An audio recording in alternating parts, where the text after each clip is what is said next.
बदलापूरमध्ये 2 चिमुकलींवर झालेल्या भयंकर अत्याचाराच्या घटना मुंबईसह संपूर्ण महाराष्ट्रात घडत असल्याच्या निषेधार्थ महाविकास आघाडीनं 24 ऑगस्ट रोजी पुकारलेल्या महाराष्ट्र बंदला मुंबई उच्च न्यायालयानं बंदी घातली असली तरी आंदोलन मात्र थांबणार नाही, अशी परखड भूमिका शिवसेना पक्षप्रमुख उद्धव बाळासाहेब ठाकरे यांनी मांडली आहे। न्यायालयाचा निकाल मान्य नाही, पण न्यायालयाचा आम्ही आदर करतो, असंही ते म्हणालेत।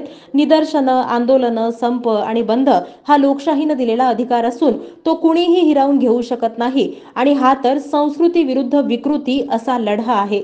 सुरक्षित बहिणींसाठी आम्ही हा लढा लढतच राहणार आहोत, असं स्पष्ट करत बंद मागे पण आंदोलन मात्र थांबणार नाही, असं उद्धव ठाकरे यांनी जाहीरपणे सांगितलंय। या आंदोलनात स्वतः उद्धव बाळासाहेब ठाकरे 11 वाजल्यापासून शिवसेना भवनासमोरील चौकात आंदोलनाला बसणार आहेत। शिवाय मुंबईसह राज्यभरात गावागावात आणि चौकाचौकात तोंडाला काळी पट्टी आणि हातात काळे झेंडे घेऊन जनतेकडे उत्स्फूर्तपणे तोंडबंद आंदोलन केलं जाणार आहे।